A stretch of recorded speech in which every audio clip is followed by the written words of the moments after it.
Hi everyone, Steve here. Welcome to my new series on the very last Austin Healey Sprite race cars. Got a lot to talk about, you don't want to miss it.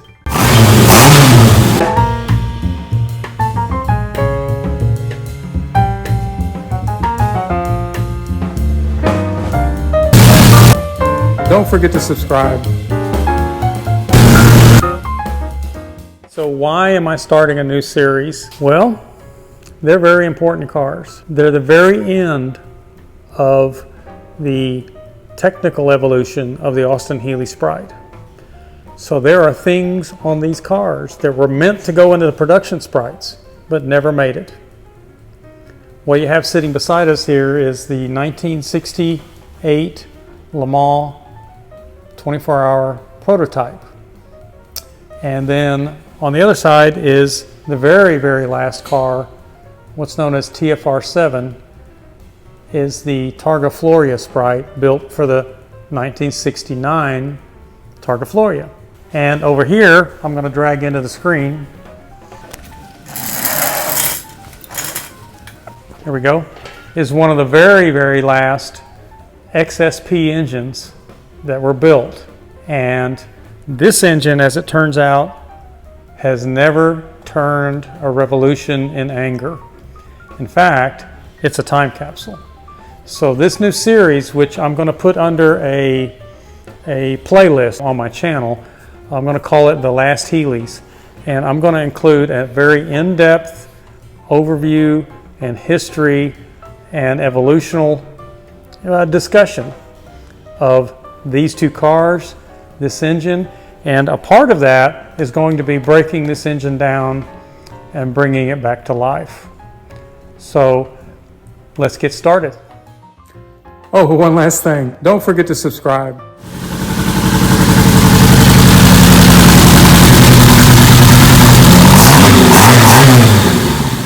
So I thought it'd be entirely appropriate to start this story from the driver's seat of the very last Sprite. And I'm not going to just tell it through my experience and my eyes. I'm going to tell it through Geoff Healey's eyes and experiences. Because as it turns out, in this book called More Healeys, Frog Eyes, Sprites, and Midgets, written by Geoff Healey, there's actually a very extensive write-up on this car. So there we are. There's the cockpit of this car. So let's start here. And if you'll just bear with me, from time to time I'm going to cut in some of Geoff Healey's actual words and descriptions of the car and tell the story.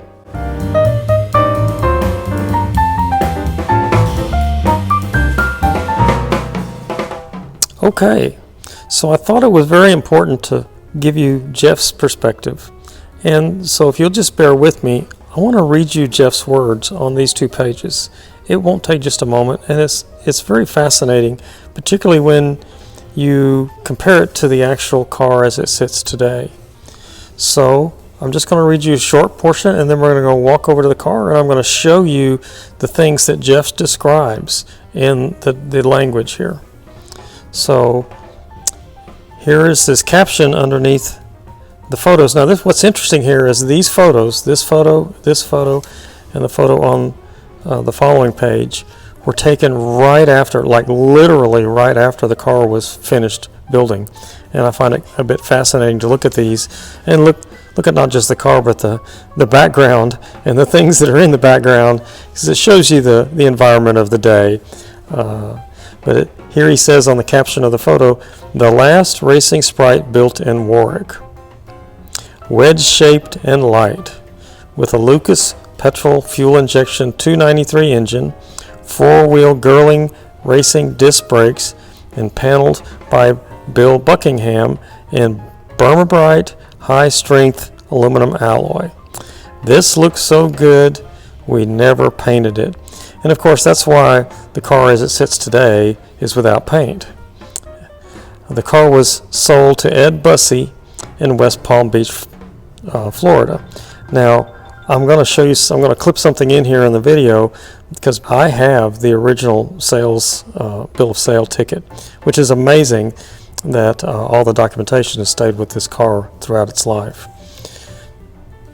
So here's the beginning story of the car. This is the last of the Targa Florio race car series, TFR7.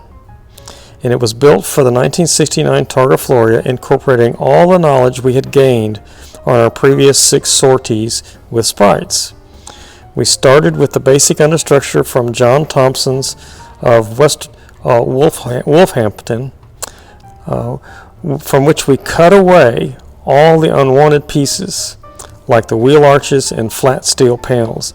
And I'm going to show you here in just a moment where you can see the kinds of things they cut away. And we replaced them with hard Bonnet sheet. We removed the gearbox tunnel and substituted a larger tunnel fabricated in 20 gauge sheet steel to take a special 5-speed gearbox. And at some point along the journey on this story, I'm going to show you the 5-speed gearbox. The same gearbox is in the Le Mans car. Chassis extensions from the rear of the platform were needed to carry the petrol tank, rear spring hangers. Then we fabricated and assembled in a crude jig, which I find fascinating. We had made welding or brazing them with basically a brass brazing in a very strong low temperature rod. Okay, so the back of the car, I'm going to show you here in just a moment when I take the back panels off the actual car, is a tube frame car. Barry Bilby and I had drawn up an abbreviated body to comply with the basic FIA prototype sports car regulations.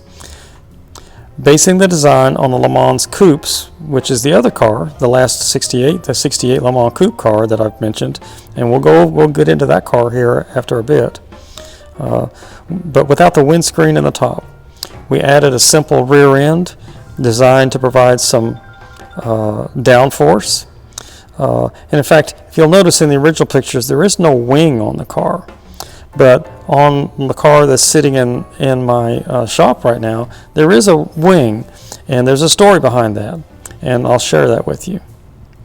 The wooden buck on which the Le Mans bodies were built was quickly modified, and Bill Buckingham and Terry Westwood set to producing the body in 20 gauge half-hard Bonnet sheet.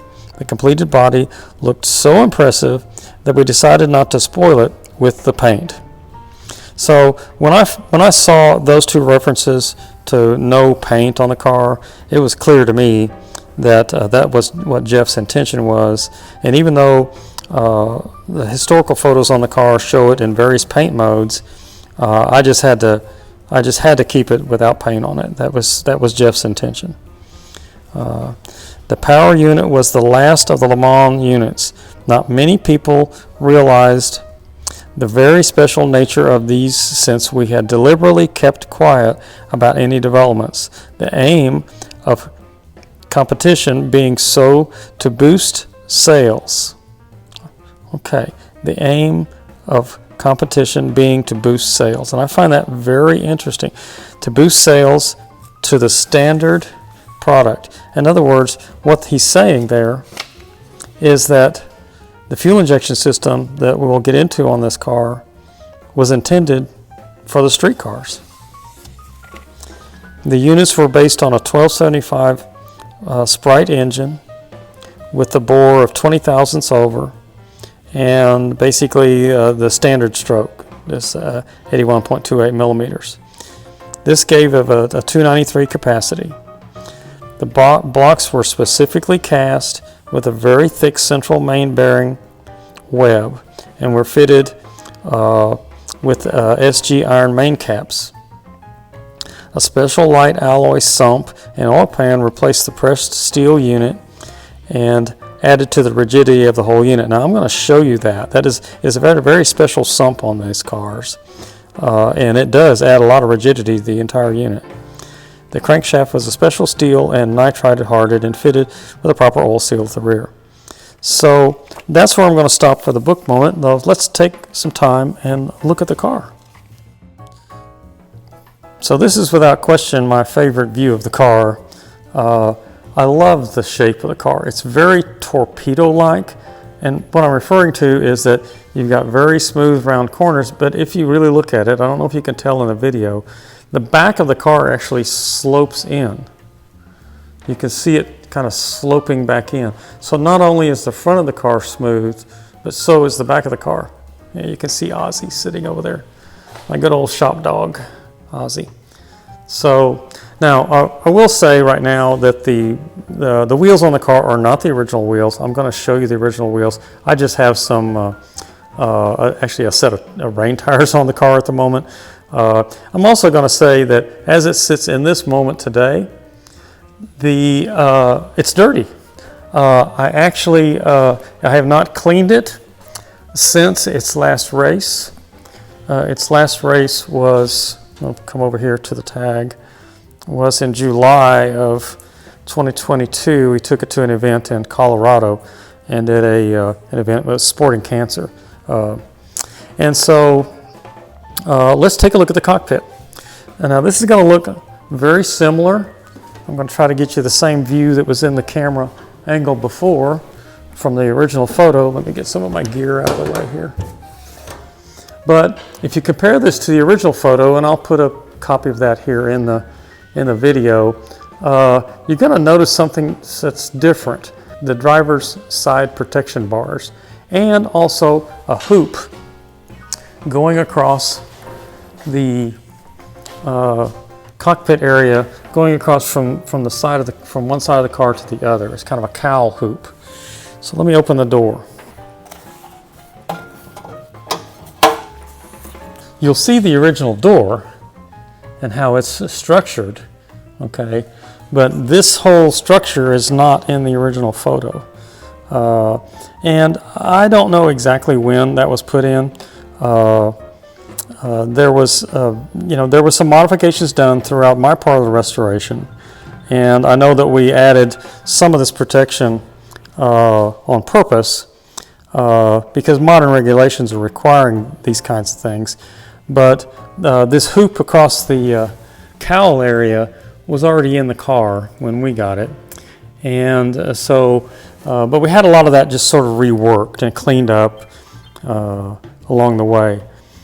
But you can imagine back in the day, there would basically been no protection. This door is like paper thin, very thin, 20 gauge. And it's very lightweight. You can see me moving it here. It's incredibly lightweight. And since we're talking about weight, just as a comparison, this car as it sits with basically a half a tank of fuel in it is sitting here curb weight about 1,320 pounds. There's that wing I spoke about. I'll get to that here in a short bit. As opposed to a regular like street Sprite from 1969, which would have been pushing 2,000 pounds. So this car weighs substantially less. Just continue with the cockpit driver's area just for another moment or two. You can see kind of the simple gauges. You'll also see some signatures here, just to point that out. I've got David Healey's signature, Sam Healey's signature, along with Clive Baker, and along with someone that you may recognize all those. Some of you may not recognize Reggie Smith, but there's all stories and all that. I will tell you that every one of these gentlemen have driven this car. Okay, they all raced this car, including the Healeys. We had them over here a few years back to race the car along with Clive. Clive is the original factory driver, and in fact, there's a lot of history with Clive and these cars. And maybe at some point I can get him to weigh in and give us some of his stories. You can see the switches. You've got ignition, fuel, a rain, which basically turns on some of the lights, and lamp, which is a two-way switch. I guess you'd say three-way switch on the far left over there, because you'd have both dim in regular beam, and then in off position. So you'll see some other things. There's the other side underneath the tonneau, the permanent, well, it's removable, but the hard tonneau cover on the passenger side. And of course, we have a modern fire suppression system in the car that would not have been there back in the day, nor would have this extra oil sump. It's known as an AccuSump for those of you that are in the racing world. That would not have been there also. So I have a fire handle pull. That's what the big E is about. And then there's my emergency cutoff there, the big red knob.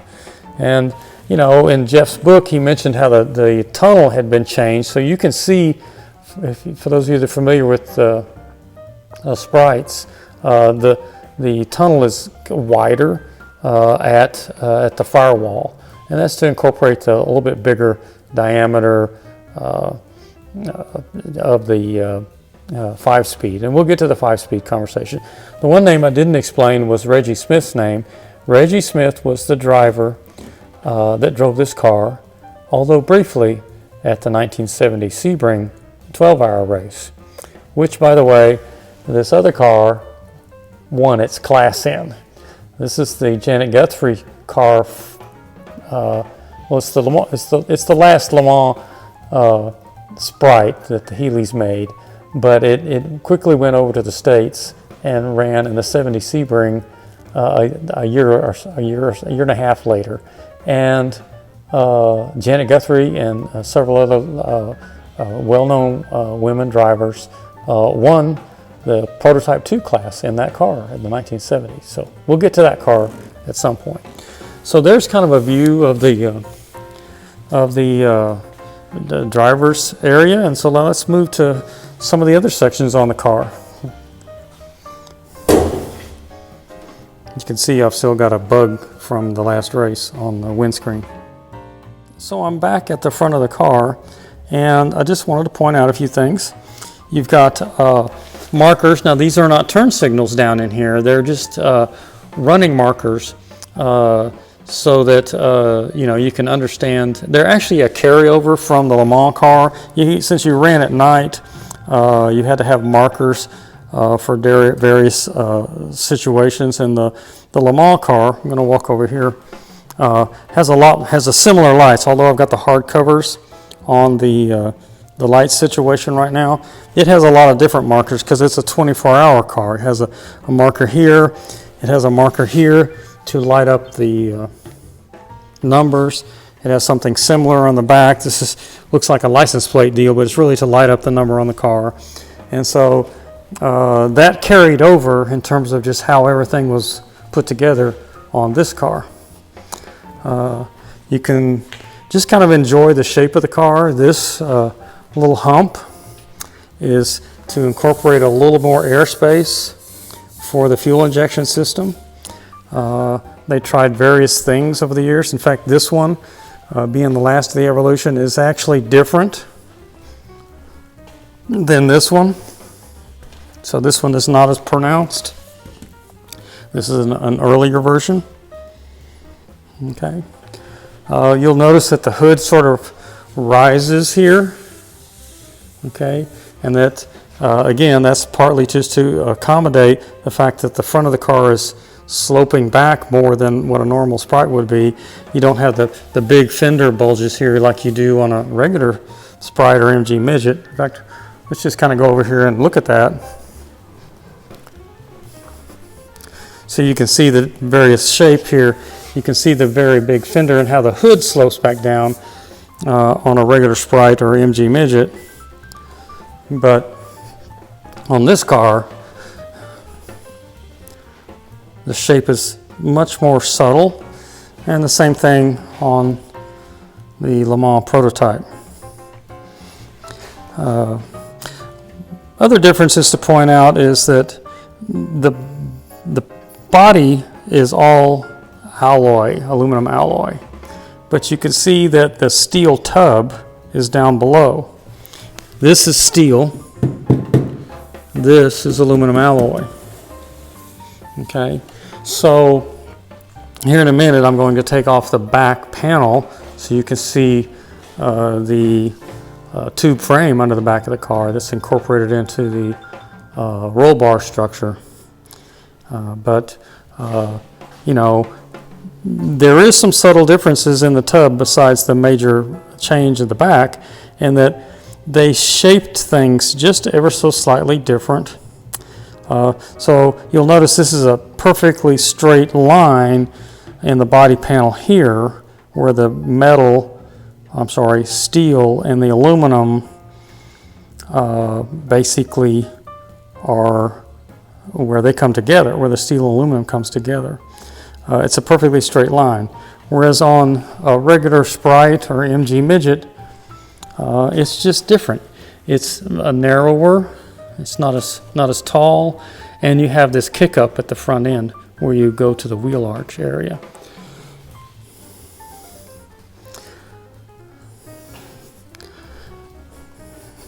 The other thing I wanted to point out was the air management. Now obviously they have a big air intake here for the radiator. You know, it's a bit like a bug eye intake, and it is kind of small, but it's adjustable. And I'm going to take a moment and open this panel here. Just bear with me. And people ask me, can you open this panel while you're driving? How do you adjust that? Well, frankly, you have to do what I'm doing right now. You have to get down in front of the car, get on your knees, and you come in here and you loosen. I don't know if I'm catching that with my camera or not, but you loosen some wing nuts. It's a technology of the day. Okay, so, and then you basically just bring up the panel like this. Okay, so it'll open up that much more. And I'm going to tighten up a wing nut here. So now you can sort of see better in here. And so you will see that the car has an oil cooler, and there's the radiator. You're also going to see two ducts over here off to the side that carry air through from the intake and over to the front brake rotors and calipers. So for long distance racing, you wanted to have a cooling effect, and so they incorporated that into the body.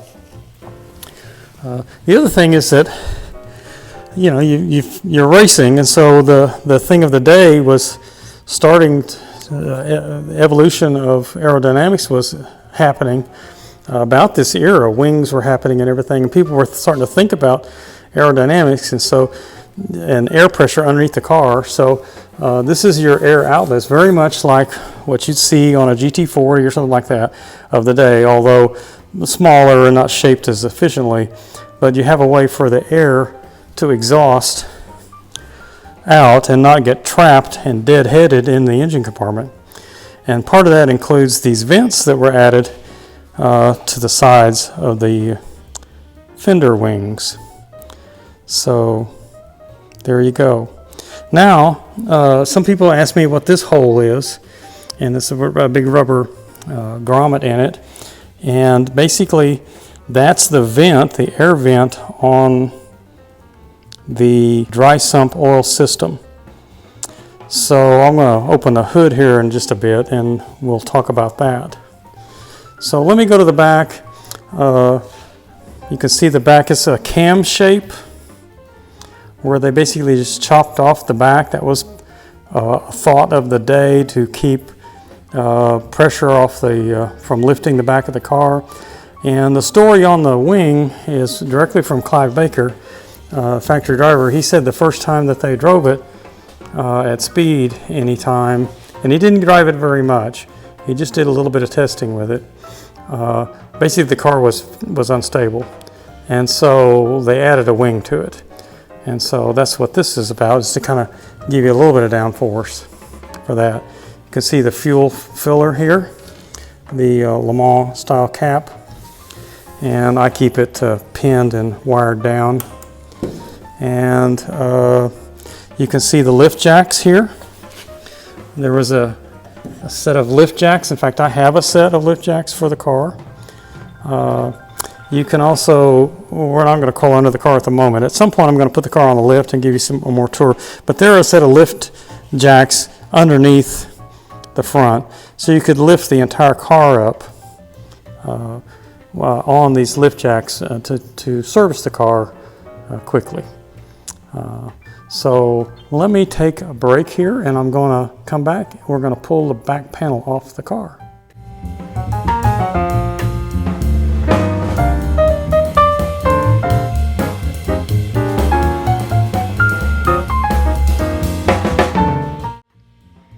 Okay, so I got the back panel off the car. By the way, I wanted to show you this. This is actually the original front end on the car. I would say about 60 to 70% of the panels on the car have been rebuilt as a part of the restoration, I don't know, 12, 14, 15 years ago, something like that. I've actually got a set of the original magnesium wheels up here, also on display. And I'll show you those at some point in a little more detail. In fact, I'll weigh them for you so that you'll understand the weight differences. But I use that as a light in my shop. This is actually a kind of a machining area for me and a work area. And sometimes I'll put my little rolling welding table right underneath that. It makes for a really nice light. It's also pretty darn cool. So back to the car.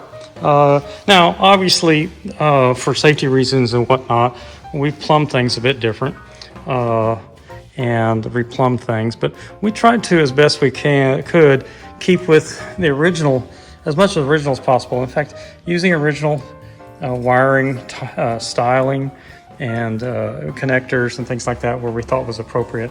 But I've got a lot of modern fittings here, and I got a modern fuel cell. I actually have the old original fuel cells. I have a lot of the old parts, but you can see clearly now how the structure is. I'm going to get a light up in here on the car. And this is all aluminum panel, but you can see the basic frame from the roll bar protection system coming back and tying into where the leaf spring system would be. I'm going to get up underneath here so you can see better. And that's what's holding the rear springs in place, is the tube frame section, which incorporates a panhard bar.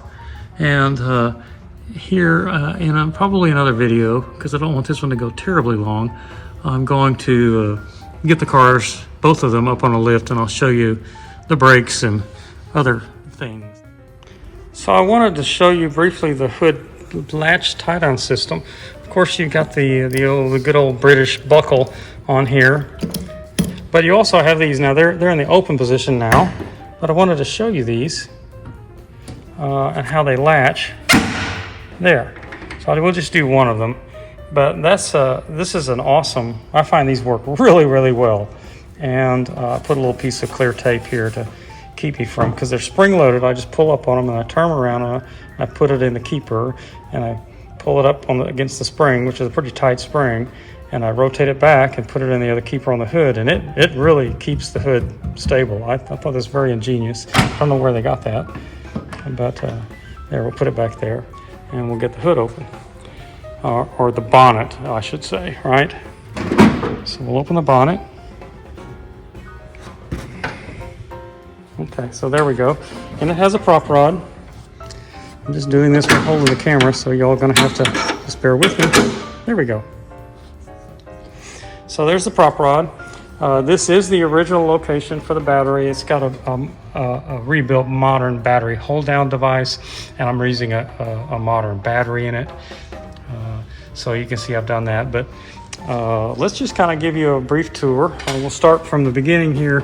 The radiator. Now this is a Sprite radiator, but we built a new modern one. out of aluminum alloys and whatnot. And now I will show you here when we get to this car in another video. This one has the actual original Sprite steel tanked, you'll recognize it, radiator. And so, but I'll just tell you, I wanted to drive this car more spiritedly. So when we built this car, or refurbished this car, I did things to it that would allow me to be a little more angry with the car. Here's the Dry Sump oil tank, and we're going to open it.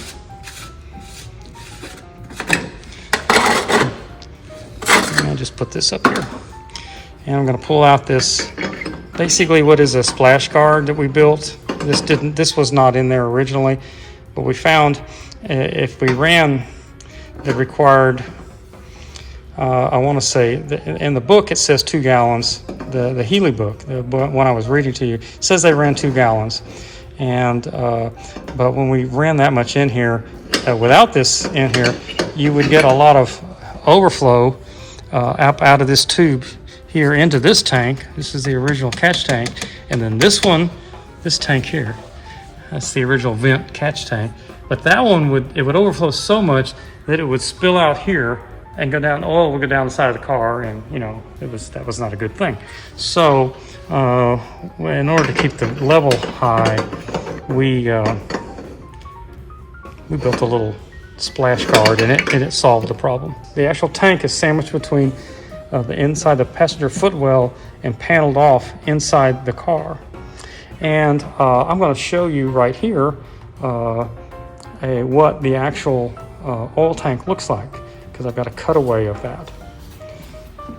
Okay, now you'll notice I've got a little bolt down here, and I've got something loose here, and it's because this car, basically, I think I said at the beginning of the video, came directly from the racetrack, and I've done some diagnostics on it, and it's not cleaned up yet, and I've got some work going on. That's where the alternator would mount. Okay, so I've got the alternator mount off of there, and you'll notice there's a belt missing right now, but I'm going to show you on the other car how all the alternator system works. And so I'm in the process of rebuilding that on this car, but you'll notice that, obviously this is a Crossflow head. It's people go, is that a Westlake head? And I'm going to say yes, in essence it's a Westlake head, but these heads were slightly different from what people think of as a Westlake head. And you'll also notice, I'm saying this because the exhaust is all on this side, but the intake's not on this side. So the intake's on that side, and we'll go to that side here in a minute. You'll also notice that this is an alloyed head, and I have the original cast heads. At some point, maybe as a part of this little series, I'll lay an alloy head and a cast head side by side, and I'll tell you the story about how I acquired the car. But in essence, the fellow I acquired the car from had passed away, but he had already started the process on some things, including having exact duplicates of the original heads on these cars made.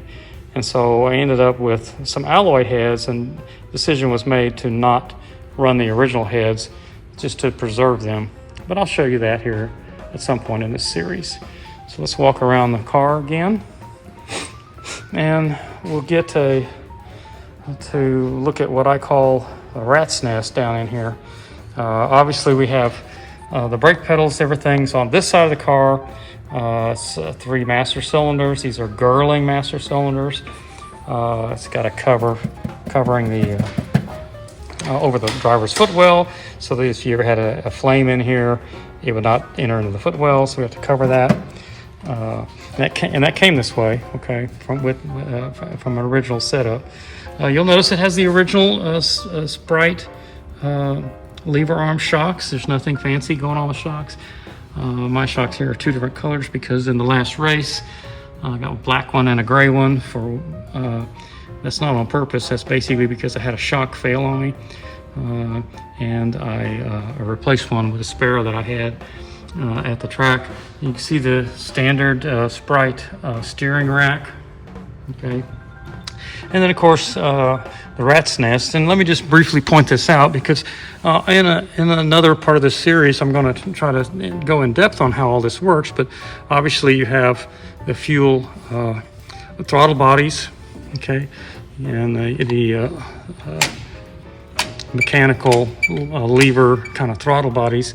And I'll get you a better view at some point down into the throttle bodies. I don't know if I can do that here. You may or may not be able to see that in the video, but that's okay. We'll do it another moment of time. The injectors are here, the actual injectors themselves. All of this is Lucas. Now, some of this was derived through technology from SU, but this is all, Lucas stamped and labeled and identified. So the entire system was developed by Lucas. What's interesting here is that the set of injector throttle bodies, basically the fuel gets injected. We'll go over here. The fuel gets injected on top of the throttle body. Oh, I know where I can show you on the original XSP engine. So let's just walk over here. Here's Ozzy again. I'll move this engine over here out of the way. So here we go. I don't have the wire mesh on top. So there we go. Let me zoom in here a little bit so you can see this. So you can see the injector, and you can see the flapper on the throttle body. So this is the early design where they were doing this. All the cars that ran mechanical fuel injection, which there were a lot of this era, race cars, that was, there were some Formula Juniors that were starting to run them. All the Can-Am cars of the early 70s ran fuel injection. That was the deal, and they actually ran this exact same type of fuel injection. And what they learned was having the injection, the fuel injected on top of the throttle body, basically flapper, while really good for creating a thorough mix, was actually quite dangerous, because at idle like this, like you're in the pits or on the grid or something, you're idling, or in a shop or something like that, you get a great deal of fuel standoff. And in a car like this, where you actually have a hood, now the Can-Am cars, all the injection system was an open engine bay car, but this, where you have a lot of you're in a closed compartment, you close the hood up, and basically you have a lot of fuel standoff. And fuel standoff is basically a lot of fuel in the air that's not being, it's like extra fuel sitting in this air. Because you had a really heavy fuel mixture here sitting in this location where my hand is. And if the hood is closed, then, and if you have an errant spark off of your ignition, which is all in the same location, then that's not going to be a good thing. So ultimately, all these injectors were moved to below the throttle body itself. And in fact, the throttle bodies have places where you can put the injectors. They actually had thought about this ahead of time when these were put together. So you can see this port here that's plugged, where you could get below the actual throttle body flapper. So on this particular car, I got more modern linkage in here, but both on the Le Mans prototype there, and of course this engine, this is the actual original. It's more like flat plate linkage. There we go. Okay, but this doesn't allow you for a lot of adjustment in between the cylinders to get fuel air mixtures, as precise as you can. So on this car, because I was wanting to drive it a lot more, to race it a lot more, we chose to just kind of do something where we could adjust individual cylinders if we needed to. As it turns out, once you set the thing, it's very dependable. So I want to go back to the book for just a minute and talk about this whole system, and then we'll come back and point out a few things here, kind of what things are and how it all works. Okay, so we're back at our book, and I'm not going to reread other than this very first sentence here. It says the power unit was from the last Le Mans units, and basically it was the fuel injected unit. And he talks about the heads here. The heads were of a new castings, new castings with 4 inlet ports and sparking plugs on the right hand side and 4 exhaust ports on the left. In addition, the head castings were trough tided and a process that reduced unduly high incidence of head cracking. Okay. The heads had very small combustion chambers and resulted in a 12.5 to 1 ratio. The fuel was supplied from the rear-mounted tank, incorporating a very extensive catch pit for the Lucas recommendations. A Lucas fuel pump supplied the fuel at 120 psi, which is about what we're running, to the metering unit. Now, he calls this a metering pump, but it's really a metering unit. Okay, some people also call it a fuel distributor. The word pump is misleading because it does not create pressure. And I'm going to put together a pretty short video on this actual whole system. I can't find too many out there on YouTube, and I've had these things apart quite a bit, and I understand them pretty well, so I thought I'd put that together. So it was driven by a cog belt from the camshaft. Okay, so let's look at that real quick on the car. So here's the metering unit or fuel distributor. Let me shift these spark plug wires out of the way. And you can see here's the cog and a belt drive, a cogged belt, and it is driven directly off of the camshaft. I'm going to walk around the front of the car here because I've got to get to the other side to show you. And here's where it connects. Okay, so in this fuel injection system, your camshaft is actually longer than normal. Okay, and because it sticks out of the timing chain cover so that it can drive the fuel metering unit over there. The other thing I'm going to mention while I'm here is because this is the dry sump system. Remember we talked about the oil tank? And put the lid back on.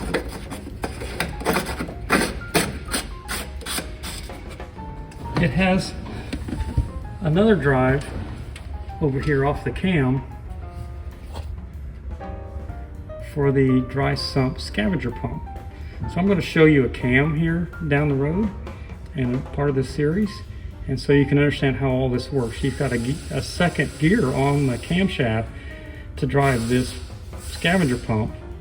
And there's additional plumbing on this side to make the system work correctly. And we'll talk about all that. And so the metering unit over here, let's just kind of briefly show you what's going on. So it's driven off the cam.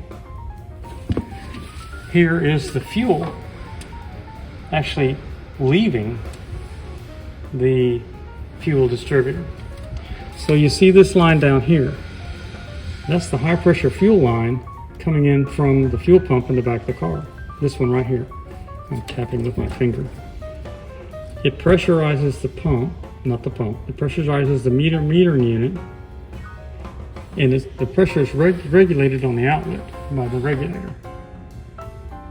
So when I turn the fuel pump on, fuel goes into the metering unit, and its back pressure is held here. So I can control the unit by back pressure. And then as the cam turns, the engine rotates.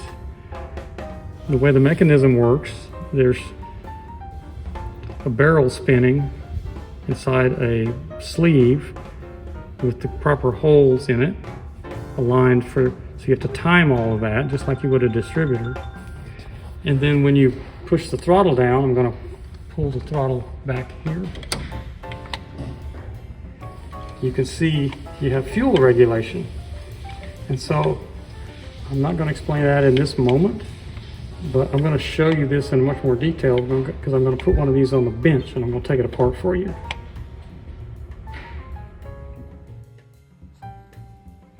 Okay, so we're going to try to wrap up this first video on these cars by just kind of seeing what Geoff had to say in his book about what I just covered on video. We've already read this first sentence. Fuel supply of a rear mounted tank. Fuel pump supplied 120 psi. Says the fuel injection nozzles were located upstream of the cast aluminum trumpets, which I showed you that. And for throttle opening controlled by SU butterflies. You see, this is where SU was part of the Lucas fuel system. It was more or less a collaboration. The Lucas injection system was very reliable, very effective, and surprisingly economical. I would agree with that, having driven the car a decade now. The throttle response was instantaneous. I totally agree with that. The throttle response on this car is unlike any other racing Sprite with any intake system that I've ever driven. You put your foot down and you have instant torque. It's actually more torquey too, simply because I think in throttles it responds so quickly. And he goes on to say there were none of the problems we had with fuel surge and cornering or braking that carbureted units normally have under G-forces, and that's because you don't have any of the pots like on SU carburetors going up and down with the needles, but mainly because you don't have any floats. You don't have any little fuel floats.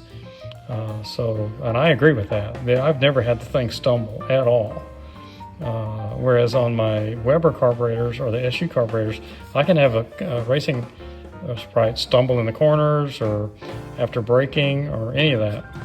The engines used a dry sump system carrying 2 gallons. They used Castrol R30 in a light alloy tank in the passenger footwell. And I just got through showing you all that, so that's very true. For these, we used a certain type of oil. Okay, we can just skip on past all that stuff. Okay, so I think I'll just try to wrap up on that for the moment. It's part of a longer story. We're going to cover some more details later. We've got to cover the other car, and we're going to break that engine down. Got to talk about brakes. Got to talk about fuel injection systems in more detail. We want to just tell you the whole story. Anyway, I hope you're enjoying it. It's truly an honor to have the cars. I feel like a caretaker, not an owner. I hope you enjoyed the video. The last thing I'm going to say is, part of my racing, and I'm going to say this at the end of every one of my videos, is to support cancer research. So if you haven't already, please go to the Cancer Research Institute site and just give them a nickel or a dime or $500 or whatever it is you can do, because we really believe in them and we believe in what they're doing, and it's never enough. It's never enough to help those folks. Thanks. See you next time. Bye. Oh, one last thing. Don't forget to subscribe. It really helps out. And push the little bell button. This is the typical YouTube thing. It does really help. So it motivates me to do more. It's not about me monetizing anything. I feel like it drives me to do more. Part of this is about saving history and supporting the Cancer Research Institute. So subscribe. Thanks a lot.